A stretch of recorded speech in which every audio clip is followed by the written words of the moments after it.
정우성님 얘기도 저출산 이슈에서 굉장히 많이 나와요. 그 맞아요, 얘기가 맞아요. 있었잖아요. 네. 그 얘기가 저희 보통 이 한민족의 관념으로는 결혼도 안 하고 어떻게 그런 이렇게 할 수가 있는데 그 사람들이 생각해보니까 야 저렇게 부자고 양육에 여유가 있으면 애국자인데? 이런 댓글이 실제로 많아요. 안녕하세요. 안녕하세요. 오늘 생활변화 토론회로 다시 돌아왔는데요. 저는 오늘 사회를 맡은 신예은 연구원입니다. 안녕하세요. 생활변화 관측소 정석환입니다. 김종민 연구원입니다. 김민성입니다. 최근 한 몇 달 전에 독일의 유명한 그 채널에서 한국은 망했다라는 영상이 올라와서 굉장히 화제가 됐었잖아요. 오늘은 좀 이 2030 연구원으로서 저희가 어떻게 받아들이면 좋을까? 해결 방안을 낸다기보다는 진짜 2030 이 당사자로서 이 사안을 어떻게 받아들이면 좋을지에 대해서 한번 토론해보고자 합니다. 그래서 제가 간단하게 데이터 먼저 뽑아봤는데요. 사람들이 진짜 한국 망했어, 한국 망했다를 많이 말하고 있을까라고 했을 때 확실히 추이가 오르고 있어요. 근데 재밌는 점은 엔데믹이 된 이후에 오히려 한국 망했다라는 말을 더 많이 하기 시작합니다. 그러니까 뭔가 상식적으로는 코로나 때 좀 더 많이 했지 않았을까라는 생각이 들었는데 오히려 코로나가 끝나고 나서 이런 물가가 안정화되지 않는다던가 이런 맞아요. 여러 가지 사회적인 이슈로 한국 진짜 망했네 라는 말을 점점 더 많이 하고 있었어요. 그래서 이걸 채널별로도 한번 살펴봤는데요. 아무래도 뉴스 채널에서 가장 많이 말을 하겠죠. 뉴스에서 얻은 정보로 커뮤니티나 다른 곳에서 맞아 한국 이래서 뭐 망했어 라고 이렇게 많이 얘기를 하고 있는 그런 모습을 보였는데요. 굵직한 지점만 몇 개 찝어볼게요. 먼저 뉴스에서 피크가 됐던 첫 번째 시기는 22년 10월 정도인데요. 식민사관 논란이 어떤 의원께서 있으셔서 이것과 함께 한국이 망했다 이런 얘기가 많이 있었다고 합니다. 그래서 그 이후에 이제 지금 우리가 말하고 있는 여러 가지 사회 문제와 연관해서 한국이 망했다라는 얘기들이 점점 더 많이 나오게 되는데요. 특히 23년 3월에 가면은 소아과가 폐과가 되는 이슈가 굉장히 핫했어요. 그다음에 조선업이 당시에 엄청 이렇게 맞아요. 악화가 되면서 괜찮나라는 이제 담론들이 커뮤니티 사이에서도 많이 나오기 시작합니다. 그리고 3년 8월이 되면 저출생 이슈가 더 극화돼서 나타나기 시작하죠. 이때 뉴스랑 커뮤니티에서 화제가 됐던 이 피크 지점이 EBS에서 한 초저출생 다큐발이었습니다. 그래서 보면 특히 이 캘리포니아에서 오신 이 교수님과의 인터뷰 장면이 많이 화제가 됐는데 이런 출산율이 1이 안 된다라는 이런 수치를 보고 한국의 미래에 대해서 조금 부정적으로 보는 분석적인 시각이 굉장히 이슈가 되었습니다. 그리고 24년 1월에 이제 뉴스에서 다시 또 이슈가 됐던 한국망의 이슈는 이 삼성의 디플이라는 이슈였습니다. 이거 크죠. 이거. 네, 당시에 중국에 1위 뺏겼다. 울고 싶은 삼성 디플, 점유율 반토막, 무슨 일? 삼성 믿고 있었던 삼성 너마저? 라는 상황이 오게 된 거죠. 그리고 이런 산업적인 부분에 있어서 이런 망했나? 이런 맞아요. 불안감을 갖고 간 동시에 24년 4월이 되면 이런 취업 문제로도 굉장히 이어지게 됩니다. 한전에서 90년대생을 대상으로 희망퇴직을 받기 시작했다라고 할 정도로 그 전까지는 큰 산업군, 그러니까 나와 직접적이지 않은 그런 영역에서 굉장히 크게 남의 일처럼 조금 느껴졌다면 이 시기부터는 나한테 직접적인 뭔가 영향을 끼치는 일로 사람들에게 다가오고 있었던 그런 시기라고 할 수 있습니다. 그리고 이어서 24년 6월에 우리 그 전에 찍었던 이 EBS 다큐가 굉장히 이슈가 되면서 다시 한번 조앤 윌리엄스와의 대화라고 하는 이런 저출생 관련된 다큐가 또 주목받게 되는데요.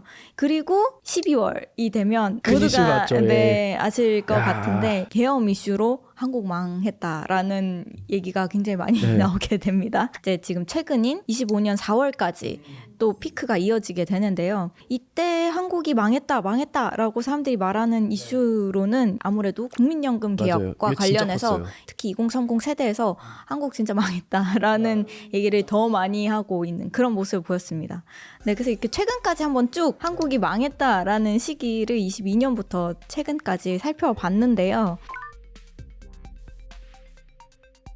그럼 첫 번째 저출산 이슈에 대해서 먼저 얘기해 보려고 하는데요. 이 2030 입장에서 어떻게 받아들이고 앞으로 어떻게 대처해 나가야 할까요? 이 얘기가 벌써 몇 년 전부터 심각하다고 발견이 된 거잖아요. 그러니까 원래도 현상은 쭉 가고 있었지만 들여다보기 시작한 지가 이제 몇 년 안 됐잖아요. 근데 처음에는 제 얘기인지 몰랐어요.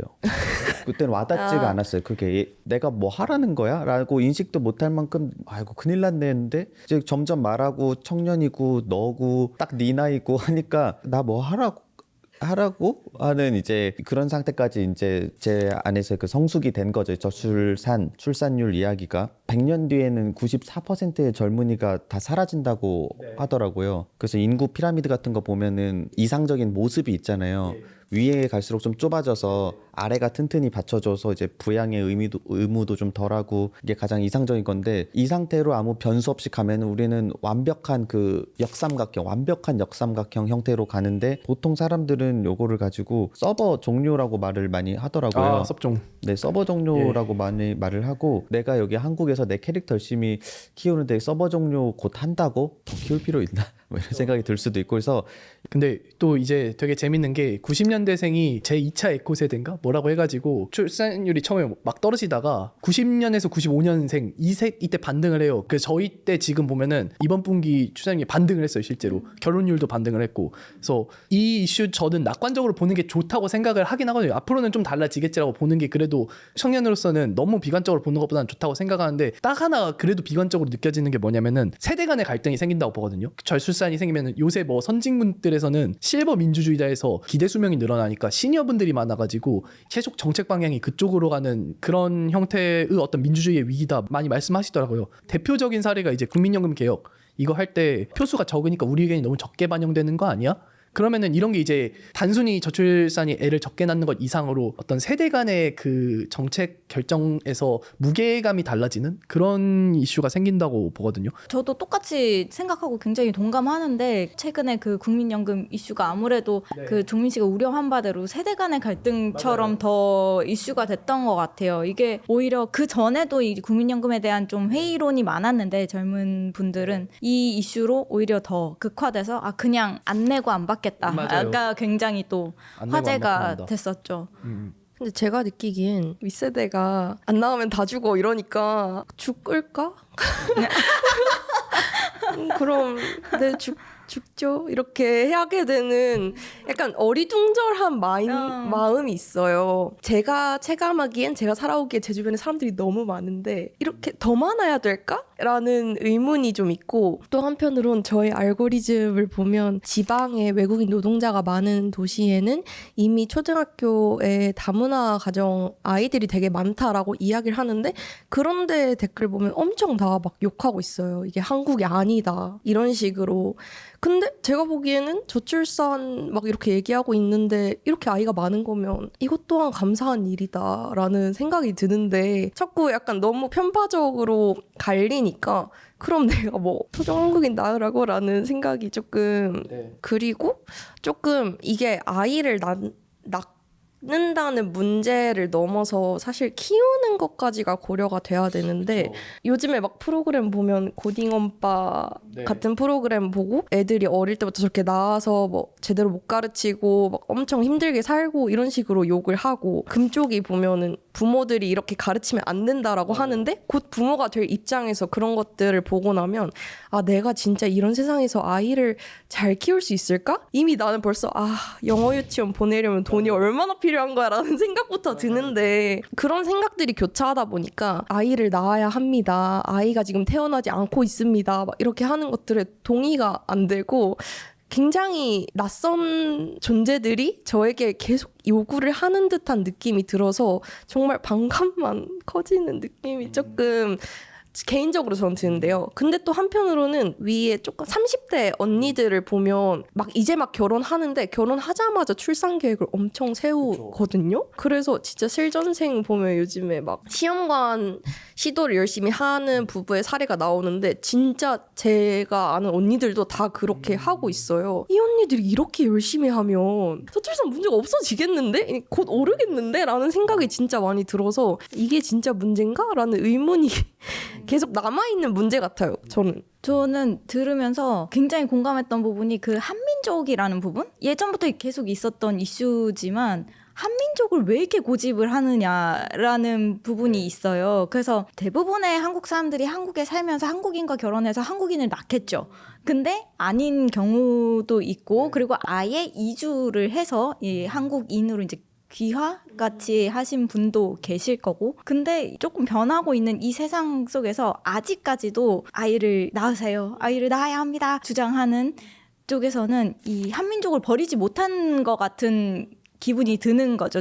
그 민성 씨와 똑같이. 그래서 제가 최근에 그냥 우연찮게 읽은 이런 책이 있어요. 한국이란 무엇인가라는 김영민 교수님이 쓰신 책인데, 여기에 그 민성 씨가 한 얘기가 나오거든요. 한국의 인구는 계속 줄어들고 있고 정부는 엄청난 예산을 들이면서도 꾸준히 실패를 하고 있는데, 이런 한국이 유지되려면 아마도 상당 규모의 이민이 불가피할 것이다. 이제 한국의 정체성을 생각하는 방식을 바꿀 때가 오고 있다. 이런 얘기를 하고 있어요. 근데 사실 이런 거는 미국이 선진국이라고 할 수 있죠. 어떻게 보면 민족이 아니라 다 모든 사람들이 이제 섞여서 사는 곳이니까 너무 그냥 그건 미국이야로 우리 이때까지 그거는 서구 문화권이지라고만 생각했다면, 이젠 진짜로 이거를 바꿔야 될 때가 아닌가?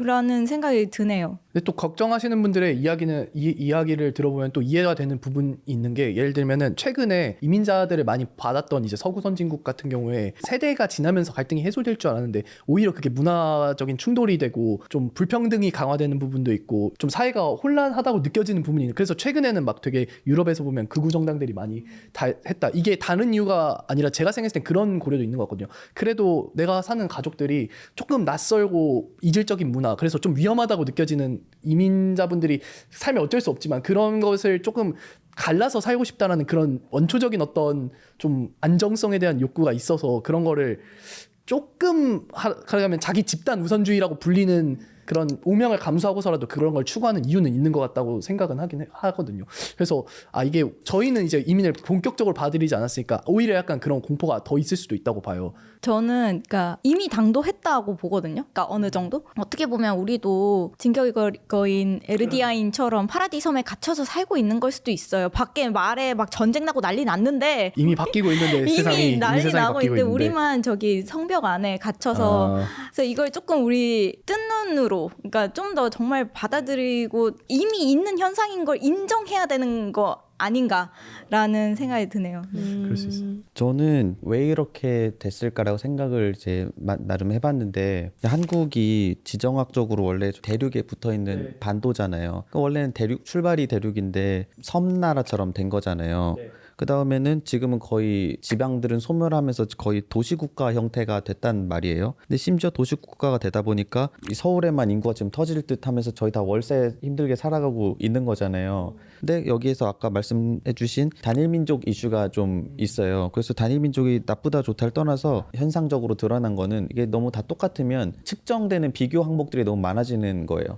그럼 비교가 쉬워지면은 경쟁이 좀 과열되면서 이제 다양성이 많이 줄어드는 거죠. 그럼 다양성이라는 게 많이 줄어들었을 때 폐해 그런 것들에 발현되는 것 중에 하나가 이성을 만나기가 굉장히 어렵다라는 부분이 있는 거죠. 연애가 요즘 힘든 이유 보면은 그런 거 있어요. 어떤 짤이냐면 그런 결혼 중개 회사 같은 거 보면 등급이 다 있잖아요. 예전에는 여자 1등급은 그냥 거의 이제 짱이고 이제 남자 1등급이 여자 2등급이랑 만나고 남자 2등급은 여자 3등급이랑 만나고 이렇게 하향식으로라도 만났다 이거예요. 2000년대 이전에는 그땐 가능했다. 근데 지금은 위에 아주 이제 탑 티어 분들은 그게 아직도 유지가 되는데 남자 4등급 이하는 이제 여자 하위 등급들하고 만날 수는 있는데 남자 5, 6, 7, 8, 9, 10등급 아예 만날 수 없다라는 분위기가 된 건데, 이런 것들이 등급을 매길 수 있는 것 자체가 너 학교 뭐 나왔어? 너 키 뭐야? 재산이 얼마야? 부모님 부양 의무 있어? 뭐 이런 조건들이 매길 수가 있고 측정할 수 있는 게 단일민족이기 때문에 측정이 가능한 부분이에요. 그래서 이제 저희가 도시국가 형태로 지금 가고 있다고 제가 상상을 해본 거잖아요. 그러면 이제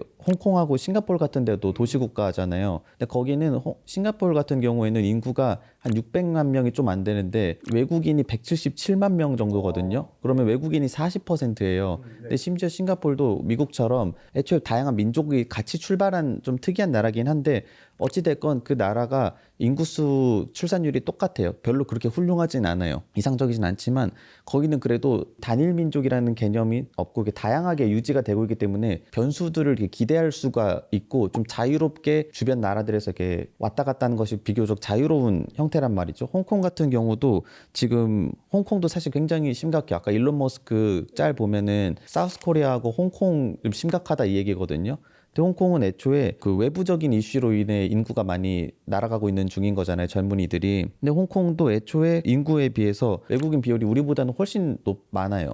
그러니까 우리가 이 단일 민족이라는 것이 우리 발목을 잡고 있기는 하다인데 그 정우성님이 뭐 그런 얘기 하실 때마다 막 댓글 엄청 달리고 그러잖아요. 당신이 먼저 같이 살 거냐. 그래서 그게 아니 저는 그게 처음에는 저도 다 너무 그런 거 아니냐 생각했는데 그렇게 우려하는 사람도 있겠구나.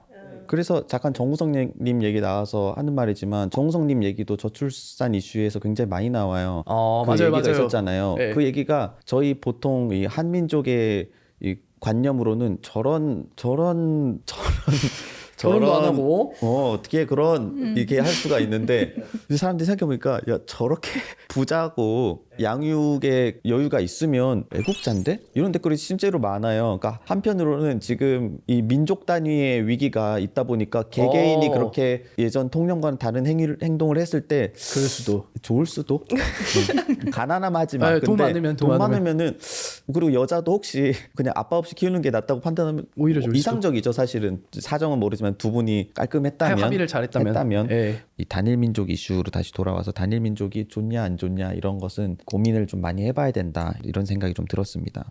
아까 미디어 얘기를 좀 해주셨는데 미디어라는 게 그 미디어의 유행이라는 게 있고 그거에 따라서 형성되는 어떤 생각의 유행이라는 게 있다고 생각을 하거든요.